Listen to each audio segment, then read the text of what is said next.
Hello guys and happy Friday. It's such a beautiful day in Cape Town. It feels like weekend, it feels like holidays. And I think this is quite a fitting Jeff Ed considering the holidays are coming up and the festive season and we're all going to be entertaining. So I'm going to talk about how to make your plate pretty. It's something that I work on with all my clients because if your food looks good, it tastes better too. So let me know who's here. Pop some comments in. If you've got questions as we go, you can pop them in the comments. But otherwise, I think let's jump right to it. So I've got some slides prepared because I think it's better to show you some pictures of things so you have a visual. Oh, there's Stace.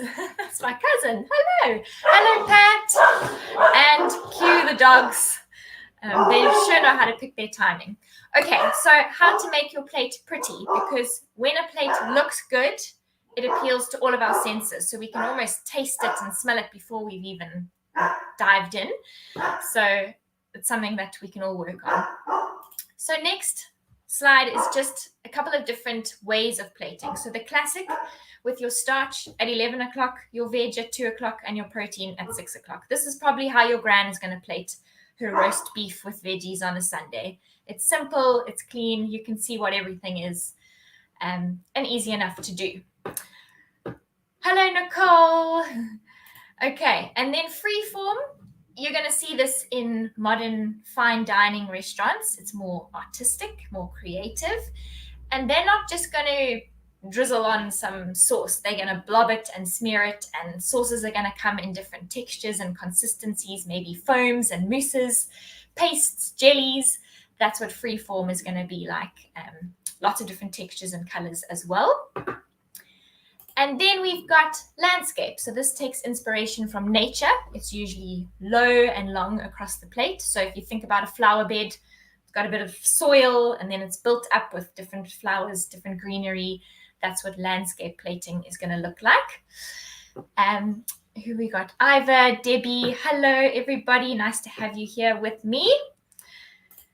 Then one of the first things that you can do to already improve the visuals of your plating is the type of crockery that you use. So a standard dinner plate, usually keep them plain and simple, quite neutral. White is good, otherwise just a neutral color. But then you can also spice things up a bit. So these are a couple of things. I've got this as a pink one if you want to be a little bit more special, and then something with textures and patterns. And then you can also serve things in an oval dish or square or round. You don't have to stick to just a plain white dinner plate. And then you can always ask yourself, should my meal be on a plate or can it be in a bowl? Would it be better in a bowl? A curry is an example of this. If you put a curry on a plate, it's going to spread out, it's going to lose its form, the sauce and juice is going to go everywhere, and it's not as appetizing as it could be. So I would put a curry in these bowls. Thanks, Stace, for the bowls. Because then it just contains it. So you can start with your rice, put the curry on top, sprinkle some nuts, and then a big pile of coriander or herbs. And then you're building some height as well. And that is just so much more appealing to eat. And then something like a wooden board. So there's just a very small wooden board for a toasted sandwich or some nachos or a steak. And then you could put something to sprinkle or your sauce in a little bowl on the side. And that already will take your plating to a whole new level.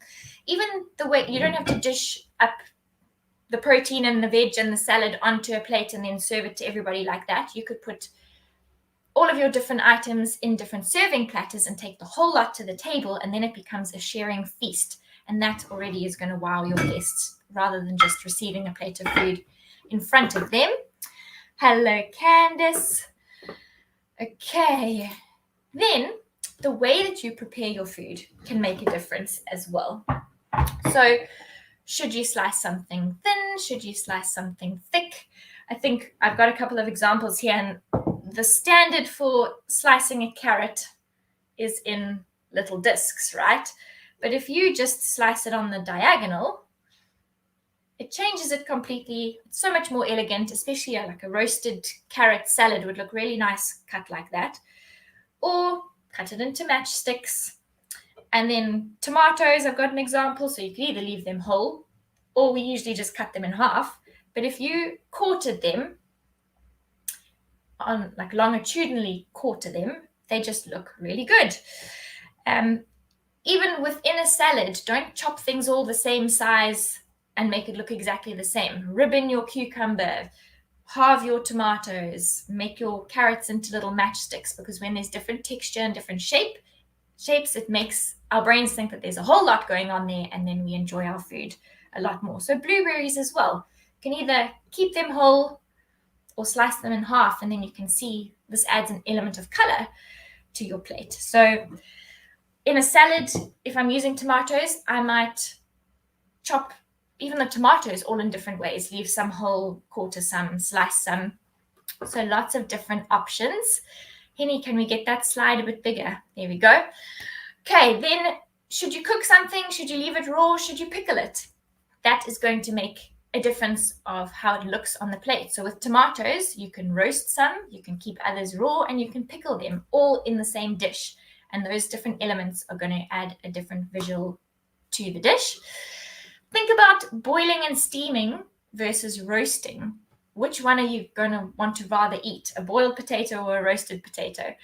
So think about the way that you prepare your veg. When it's got a little bit of a golden, gnarly crunch to it, it also looks nicer. Your sauces, don't just pour a whole blob of sauce or gravy onto something. Drizzle it or put it in little dots and then serve the rest on the side. Something as simple as cheese. You can grate it like we usually do, or take a vegetable peeler and shave it. And it looks really fancy. It looks modern. It looks elegant. And it looks like something special, but it's just cheese. Something like tomatoes, you can roast them loose or buy those tomatoes on the vine. And then when you've finished assembling your salad, pop the whole thing on top and it becomes like a statement, almost like a piece of art with this vine roasted tomato on the top. Your steak, you can serve a big piece of steak on a plate, no problem. I'm sure it will get eaten either way. Or slice it diagonally and then arrange it on your plate. And it's like little bite-sized pieces, so it's visually appealing and makes people want to actually eat that steak. And then how you slice your sandwiches. Such a simple, random example, but you can cut a toasted sandwich in half, put it on a plate in one layer and give it to somebody to eat. Or cut it diagonally from corner to corner and then stack it up into a tower and it looks like something really cool. Hello, Cal. Hello, Lauren. Nice to have everybody here on a Friday. This is making me hungry, all of this pretty food and talking about food. Okay, and then a good rule of thumb is that uneven numbers are more visually appealing than even numbers. So even if you had protein and a starch and some veggies, either stick with 3 or you need to add another 2 veggies so that you've got a total of 5 things on your plate, because that looks good to the eye. Okay, and then how we arrange stuff. So we don't have to lay things down in one flat layer. So this is this bowl in the first picture, which was just a Saturday morning fry up actually, but instead of toast, I used polenta. And instead of putting it all on a plate for it to all smush into each other, I put it in a bowl so it will hold its shape. So the polenta first, fried egg is the hero, and then you almost want to build things around that. So the mushrooms curved around the one side of the egg and the asparagus curved around the other side of the egg. So it just is a different way of presenting it. Then you can use little rings. You get different sizes. You can use those to stack things, layer things, build up some towers to create height and depth. Sauces, you could pour it over the top of stuff or start with that on the bottom layer. So sauce first or puree first, then put your protein on the top. This is the second picture on the right. There's a bit of a chimichurri on the top of that steak. But here I've tried to create some symmetry. So replicate whatever's on the one side on the other side. But it's the protein on the one side and then the pile of salad on the right. And then the bottom left picture, that I suppose is more landscape inspiration. So it almost looks like a bouquet of flowers arranged and built up across the plate. And then the protein balancing on the top. And then the last one, same plate, but you don't have to plate in the center. So you can also plate off center to let the plate shine as well. This was just a spinach potato. And then we'll talk about it in the next slide, but colors. So the pop of white and the green against the pink plate all makes a difference to making your plates look pretty. Just some more pictures. So this was mushroom tacos, which I served on a wooden board. So if you're serving other people, add some garnish, some herbs, lemon wedges, some of the sauces on the tacos, the other sauces in a little bowl on the side, and it's inviting. And then for this Greek dish, again, a nice, clean, crisp white plate, and I've left some open space. And then hummus, I didn't just put a big blob in the middle, so put some and then smear it out with your spoon to just make it neat. And then a nice colorful salad, so different pops of color there. That's on the opposite side to the hummus, and then I put the protein over the hummus. And instead of just serving one giant flatbread, slice it up, stack them, and it just looks really good to eat. On the next slide, I'll be talking about other drizzles and stuff, but you can see that I just finished it off with a drizzle of olive oil. So it's just all little things that make a difference. So here's an example of something I did the other day. This was a ready-made meal from a food deli. It was delicious, but in that foil dish, not particularly appetizing. So one color on a plate, it looks a little bit drab and not appetizing, doesn't make us want to eat it. So I put that in a nice colorful bowl, and then just with some contrasting colors, so little pops of pink or red from the pomegranates, the green of the herbs, and then the white from the eggs and some cottage cheese. And it's completely transformed that whole dish and makes it look really good and appetizing. So use contrasting colors, whether that's your actual plate or the veg, or contrast the veg to the plate, and it makes it really pretty. So with garnishes, you can just put even a pile of greenery on top of a curry will transform it. So herbs, wedges of lemon, some berries, and then nuts. So nuts and seeds will add physical texture, so it's nice to crunch on, which makes it more satisfying for us, but it also adds a visual texture. It looks like there's like crevices and shadows and dips and like a, scenery, landscape scenery. So you can play with all of those things, and it's super simple and stuff that we all have at home all the time. And then color. So again, contrasting colors, different colors. I always try and have as many rainbow colors as I can, because then you're getting lots of nutrients, but just from a visual point of view. So all very different colors in the left picture. And then you can even change your food, so how we prepare it. I've blow-torched my sweet corn to char it a little bit, and that also changes the texture and the visual of the sweet corn. And then this was a salmon dish. I took the skin off to make it crispy, and then just purple and red and green and pink. So lots of different colors going on. But when in doubt, rather just keep it simple. Don't overdo it. Sometimes cleaner and simple is better, but if you implement a few of these things, then it goes a long way. And then you'll always see chefs with a tea towel attached to their aprons, cleaning off their plates. So if there's a splatter of sauce or something's run from where it shouldn't be, then just wipe it up and wipe off any fingerprints to clean up your plates. And just a few more pictures to show you. So this very simple pumpkin, beetroot, ricotta salad, but the white is contrasting, the green is contrasting, but still a pretty clean and simple plate of food. The second picture was a beetroot and goat cheese terrine that we did one Christmas. So a bit more special than the usual food. And you could pile a big mound of green on the top, but I've kind of draped it from one corner to the other corner of the terrine, and then extra sauce on the side, but just for some splashes of color, little green drops of different sizes too. It doesn't all have to be the same size. So bigger drops, littler drops, and the green contrasts with the pink and the orange, the golden beetroot.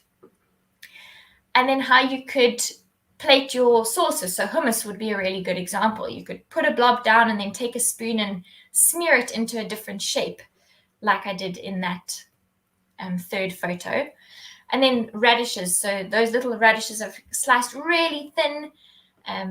The broccoli is a little bit more chunky. Cherries are cut in half so that you can see the colors. And then again, I charred the corn. So there's lots going on, lots for you to look at, and it looks impressive, but it's actually really simple to put together. So does anybody have any questions? Because that's pretty much my how to make your plate pretty. Next time we will get somebody in that does this all the time, but I think if we can play with our food and have fun with it and turn it into art, then it makes you want to eat it. And if something looks satisfying, it just tastes better, and then we are more satisfied with the meals that we've eaten. Callie, I'm glad that this was helpful. So try this with your Christmas lunches. Don't just put big piles of salad into bowls. Change the way that you plate it. Put it on different plates. You can serve your meat, arrange it on a wooden chopping board. But I think feast to table is a really good option for Christmas Day. And when you've got a whole bunch of food that you're going to be serving, then put some of it on wood, put some of it in bowls, put some of it on platters, because even just the arrangement of different crockery that you have will make your guests think, whoa, this looks like a feast. How would you plate sliced ham? You could, typically the people would roll it into cigars, but I think that's a little bit old-fashioned. So if you were doing like a cheese board that had ham on it, I would almost scrunch it like you would tissue paper. Try and make little rosettes or roses of the ham. But some lay flat and stack them, and then others scrunch up into exactly how you would scrunch tissue paper in a present. I would do that. So again, you're playing with texture and shape and treating things differently. So you might have a whole plate of different assorted hams. Some you roll into cigars, some you leave flat, some you scrunch up, and that all looks really good. Christmas ham with veg. Okay. I would actually leave it whole. So assume we're talking about gammon kind of ham. Leave it whole and then make a nice drizzle or glaze to spoon over the top of that, and then serve it with a really big knife on the board next to it, and then everybody can slice their own. I think that will be a good idea. But then don't just put the meat. You could arrange some cherries or some fruit or some salad stuff around the base of the ham. Cool. So if anybody else has any questions, you can shout now. But if you post some stuff, please tag me, and then I can always give you some tips. But I just like to see what you create. And you can't do anything wrong. I think that's also a message to take home, is as long as you're having fun doing it and trying new things, then you are winning. So that's me. It's Friday. We've got a really good Christmas recipe menu coming up for you guys with some exciting stuff in there, so you could play with your textures and colors and plating for those recipes. Otherwise, we will see you for the next week or so, and then everybody hopefully will take a nice deserved break, and we'll see you in the new year. Have a great Friday.